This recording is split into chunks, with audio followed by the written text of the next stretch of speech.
Welcome to the Multiply Your Success podcast, where each week we help growth-minded entrepreneurs and franchise leaders take the next step in their expansion journey.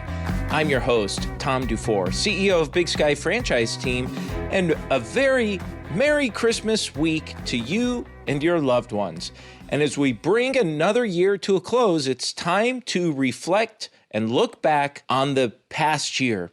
Now, as this year is winding down, I always like to take a moment to think about the highs and the lows and everything in between. And for our podcast this year, we had 16 franchise-focused podcasts, and we decided to highlight 9 of them and 9 franchisors in this episode. You may remember some of our guests, which include the leaders of Coldwell Banker, Club Pilates, and Caring Transitions. And by the way, these 9 guests represented more than 5,000 locations around the world. You're going to have to stay all the way to the end and just hear the little nuggets and great little snippets we share throughout this episode. So let's go ahead and jump right into our top franchise podcasts of 2025.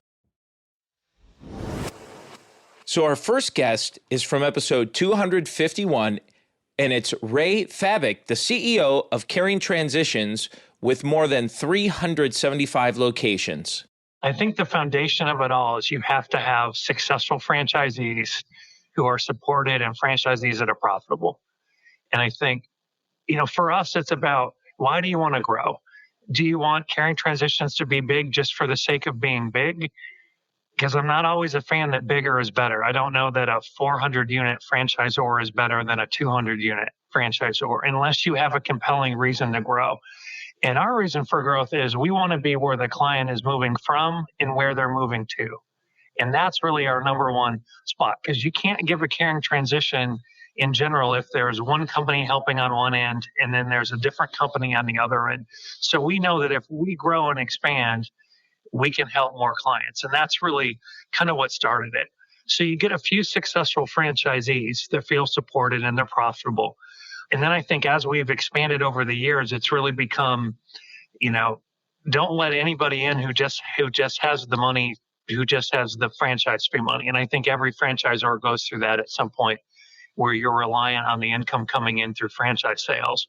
And our goal was to always get to a point where we're okay if we don't sell any franchises. And we're okay if we don't sell any franchises. And that helps you focus on support and grow the network internally. And we're far from the perfect organization, but I think we've shown that if we support the franchisee, are attentive to what they are, treat them as the customer, as much as we possibly can, then they're going to be happy and they're going to tell more people, and the brand will expand. And I think the best example I can give you, Atlanta, Georgia, was always a struggle market for us. We could never get any traction there. And then along came 2 franchisees. They were just terrific. They just came in, they built their businesses up, executed the model. They did great. They got off to 2 of our fastest starts ever, any of our new franchisees. And then 3 years later, we've got 15 franchisees in the greater Atlanta area. And it just shows that success kind of breeds success. And we didn't advertise any differently in Atlanta or Georgia, but you meet referral partners then through our auctions and all of those things, people just start to hear about you. So it is that if you do the right thing and get strong franchisees, you'll grow organically at a really good pace. Our next guest is Mike Andes, who's the founder of Augusta Landscape and was our 5-year anniversary episode at episode 262. And he had some very unique things that he does and a different approach to franchising. Our franchise, the Give Back program, for example, where they get the franchise fee back, basically after 5 years, they can roll that initial fee into another location, or they can wait till the end of their term, 10 years, and just get the cash back, like literally a check back to them. And they just have to follow 3 systems: pay for performance, they have to wrap their trucks correctly, and they have to do open book management with their team to be able to share the numbers with their team. As long as they do those 3 things, they'll get the money back. That being said, there's people who quit, there's people who give up, there's people who sell their business, and they're not going to get that money back. And so my incentive in this case is to keep them in business, because they're paying a flat monthly fee of $1,600. So I just need to keep them in business. That's my objective. Whereas when there's a royalty structure in place, I find that the franchisor has perverse incentive to inflate top line revenue. So encourage people to overspend on marketing, overspend on salespeople, overspend on a lot of aspects because they're just trying to inflate top line revenue. They don't care about the bottom line profit. And so Another thing that I was really adamant about too is like allowing people to leave the franchise at any time with their customers for no penalty. And no one does that. And I understand why, because it's like, it's freaky. But bottom line is like, it forces us as the franchisor to constantly improve the systems, constantly offer more value, constantly offer more training and support and serving the owners. And so it's not easy. It's very difficult to run a system where people can leave at any time and take their business elsewhere, especially in a low barrier to entry market like lawn care. But it keeps us honest. And ultimately building a franchise, I think the number one thing that keeps this industry really held back is we build businesses and franchisors build the business in a way to sell it to private equity or a 5, maybe a 10-year term.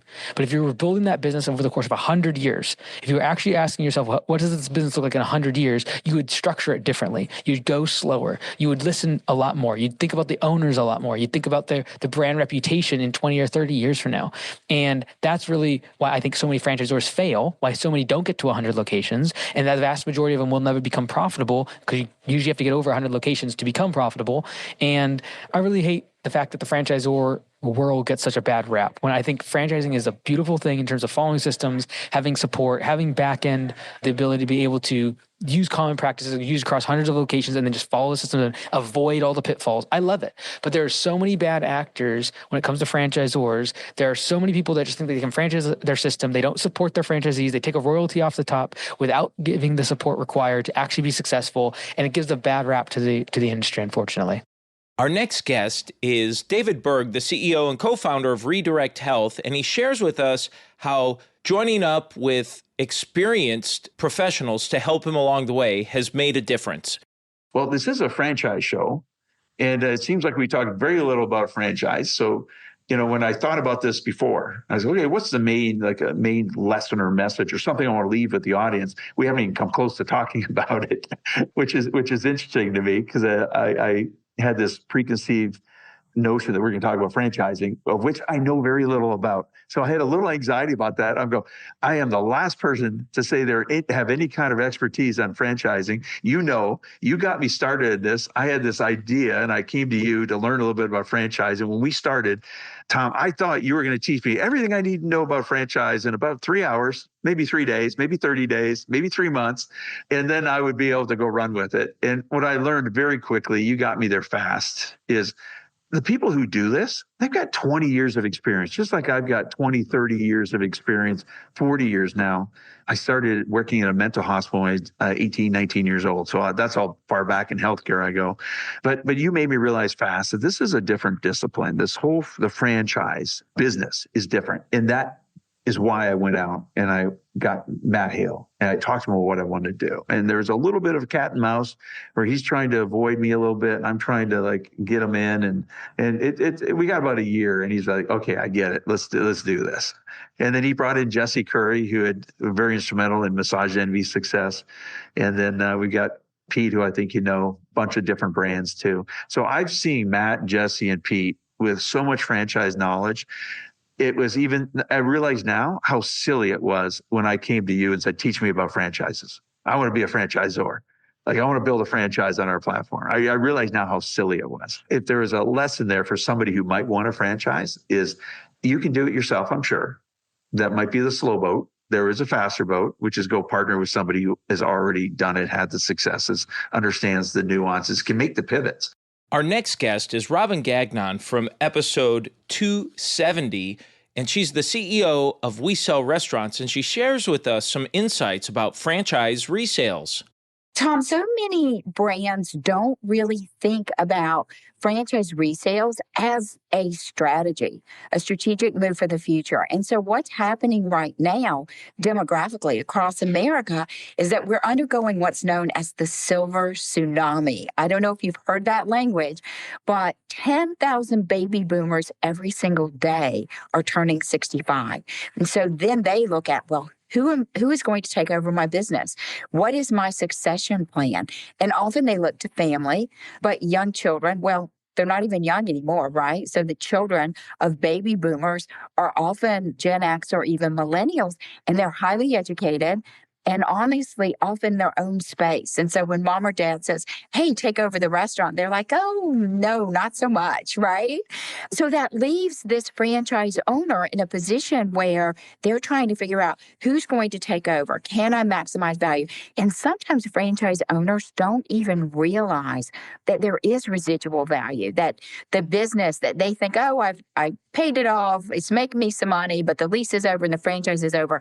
Maybe I should just, shut down. And meanwhile, so that's the franchisee layer. On the other side, we have the franchisor, and the franchisor is, shoveling money out the door with Fran Dev and bringing these new franchisees in. But those those would-be franchisees live in a different pool than the ones who want a resale, right? We don't cross over those worlds. We don't do anything with new franchise development. And we feel like it's absolutely a different customer. That customer who wants a resale, they want something open and operating. They maybe won't have the courage or sometimes the capital to start from the ground up. And so they come to us and they want something that's been open, that has cash flow, it's on the books, and we can have different sorts of conversations. Then they might buy another development right, but they want to take over something that's already operating. And so I really talk to franchisors and franchise communities about net restaurant growth. Be sure that as you are bringing new units in, you're not ignoring the signs that succession planning may not be taking place, because, that item 7 on your FDD is going to show the ones that are coming in and the ones that are going out. And you want to your item 20, you want to make sure that there's a balance there. You don't want to have subtractions outnumber your additions. And that's powerful and easy to do when you have a partner like We Sell Restaurants, where we specialize in keeping those doors open, bringing new and excited franchisees in to take over existing locations. Our next episode was episode 272 with Keenan Fisher, the CEO of Tommy Gunn's Barbershop. That's great advice. And, actually, as you're describing that, I'm reading the sign behind you. So someone may not see the video of this, but over your shoulder, it says what you want now versus what you want most. So talk about that a little bit. Well, the cool thing about that is I believe that wholeheartedly. And I used to tell my kids all the time, I say, you either pay now or pay later, but you're going to pay. So what do you want to do? Do you want to put in the work now for where you want to be, or not be where you want to be later and pay for it? I came into my office one day and my daughter was on a step stool with some markers, and she actually wrote that on there. So which was great. And I'm like, oh, you nailed it. I'm never taking that down. So that was like 2 years ago, and it stuck. But I'm a big believer in that, right? Like nothing's built in a day. Like there's very few overnight successes. It's built with consistency and doing things the right way and surrounding yourself with great people and putting in the work. There's very few successful entrepreneurs that I know that say, oh, yeah, it was easy all the time and I never had sacrifice and all those things. So, it's embracing that. I was talking to a friend of mine who's also in business, and we were talking about the early days where you're really grinding, right? And it feels like a grind. I feel like, we're still grinding, most of the time now, too, because we love it so much. But that's some of the most fun you have, too. And when you talk to entrepreneurs, their best stories are when they were just like all in 24/7, just doing everything they can barely make it work. So having embracing that and focusing on like what your actual end goal is and view it as a positive, I think is a great approach to business. Our next guest is from episode 275 with Kristen Densner with Tierra Encantada. I would say one of the biggest lessons I've learned or misses, and there's a really great quote that I love. It's don't cling to a mistake just because you spent a lot of time making it. I think in particular with like hiring, you have someone that I think a lot of times people move very slowly on hiring changes, and you don't realize the impact that has on not just your brand, but also the team. And I think, in the earlier years, I definitely made mistakes around that, I wish I had that quote then that would remind me of that. Oh, that quote's amazing. I am going to be writing that down in post-production to set right next to my desk. I love that quote. It's so succinct and specific. Well, let's look at the other side. Have you had a make or two, a highlight that you'd like to share with us? One is personal, one is more business. So personal, as a young teenage girl, I would read Entrepreneur Inc. magazine, and I would read about all the businesses. And a few years ago, Inc. named me as one of the top 100 female founders. And being named that from my childhood kind of fan magazine just was really cool. It meant a lot. And then the other moment that stands out a ton is a family shared in a public review of us, that their child translated for them when they traveled to Central America. And just seeing that sort of impact that you're having, where literally a 5-year-old was translating for their family while they traveled. It's just really cool to see the difference you're making in people's lives. Our next guests are Zach and Tyler Gordon, co-CEOs of Uptown Cheapskate and Kid to Kid franchises, episode 286. Yeah, I would say in my mind, there should be a singular point of focus for any franchisor and then for a prospective franchisee coming in, which is the success of your franchisees.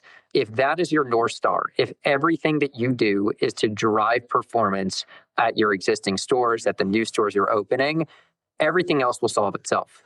Conversely, if your franchisees are not happy, if they're not profitable, if they're not excited about growing with you into the future, nothing else matters. So sure, you could put a lot of dots on the map, but we've seen this, unfortunately, it's really a travesty in these situations, just time and time again, where you'll have a franchisor, I would say, mess up the order of operations, which is one where I define success as number of dots on the map, how many locations I have.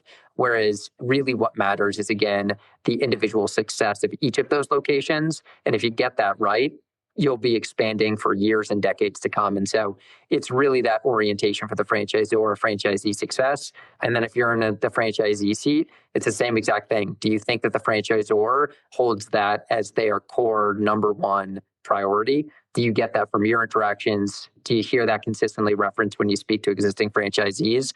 That's where I would always orient my time. I really do think that is the North Star, franchisee success.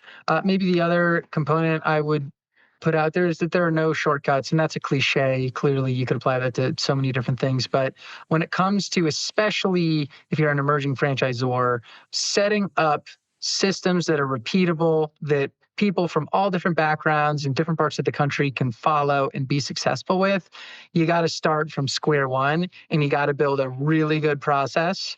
Then you got to run that process, 100 times and see where it breaks, where there's variability in the outcomes, and re-engineer either that piece or something upstream of that piece of the process, troubleshoot your process over and over and over and over again until you got a process that just works perfectly. And at that stage, something that's almost ironic is if you were then to evaluate the process, it would look very simple and elegant. Wow, this must have taken 5 minutes to come up with.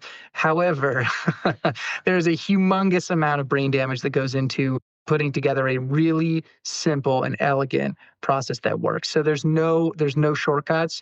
You got to make sure that every step of every process that you're putting in to place is not only something that you can follow, but that your franchisees can follow as well.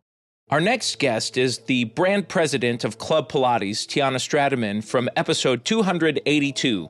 I think early on, those come up in, those initial conversations about the brand, and you can identify pretty quickly if someone's going to be a right fit, for this. And the business opportunity aside, that we really encourage that this is your responsibility to bring this to life in your community. And community doesn't just happen when you open your doors. It's something that has to be created, and a lot of hard work that goes into that. And while you yourself might not be in your studio every day or that sort of franchisee, that's fine. But making sure then you have the tools and the resources and the team to really bring that to life. I think those real conversations are important to have up front, and how important it is for us to protect the brand and make sure that franchisees that come into the system are aligned and excited about that. And like I mentioned, more of our newer franchisees are already members, so they already are huge believers in the brand. And I love when they come in and they tell me more about the brand than sometimes I even know, because they're such believers and really, truly love the brand. So that's really exciting for me. What advice might you give to someone that's new in having franchised their business as they look to launch and grow?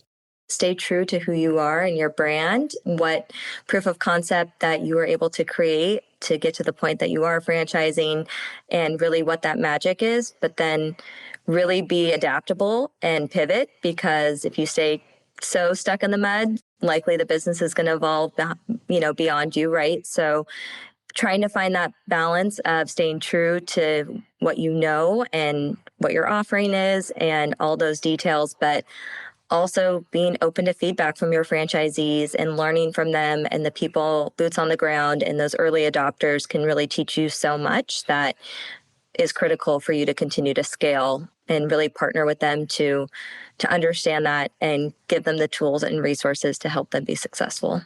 Our final highlight of the top podcasts of 2025 is Jason Waugh, who's the president of Coldwell Banker with over 2,700 global offices and franchises around the world. We have this saying internally, freedom within a framework.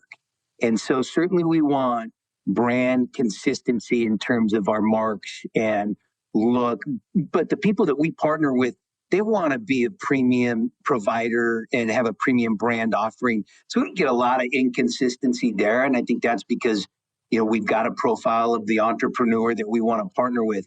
But you bring up an excellent point. We understand and acknowledge this is their business, and we want them to own their business. We're in partnership with them. So our objective is, how can we partner with you to help you achieve your goals and help you achieve your agents' goals? And so we focus on growth through those, years, but we also want to bring that relationship and business partnership full circle and focus on succession planning early, just to prepare for the what if event, not just retirement. But we want to create hopefully a financial event at the end of their career, but also create continuity for the business asset, continuity for the agents, continuity for the employees, smooth transition from predecessor to successor in leadership. So we look at these relationships and these partnerships holistically from beginning to end. It's not just sign up, hey, we'll help you grow. We certainly do that, want to continue to do that, but we also have the end game in mind, because we want continuity for everybody, but also hopefully create a good financial event at the end for the owner. But I think for us, it's just, I place a premium on self-awareness. If I'm ever going to write a book, it's going to be on self-awareness. And we're self-aware enough to know that we're in partnership with business owners that want the freedom and flexibility to grow their companies in the way they want to locally for themselves. So we've got, again, this freedom within a framework type of strategy. All right. And so that's the episode. And our guests today totaled more than 5,000 franchises between them, including the Club Pilates brand president with over 1,400 locations, and Jason Waugh with Coldwell Banker with over 2,700 locations. Really, really impressive work, and just great bits of information for them to share with us. And so that's the conclusion to our episode today. And I just want to wish you and your families a very, very Merry Christmas. And also thank you, dear listener, for being with us this year and prior, and for what's to come ahead. So just grateful for you. That's the episode today, folks. So please make sure you subscribe to the podcast and give us a review. And remember, if you or anyone you know might be ready to franchise your business or take your franchise company to the next level, please connect with us at BigSkyFranchiseTeam.com to schedule your free, no obligation consultation. Thanks for tuning in, and we look forward to having you back next week.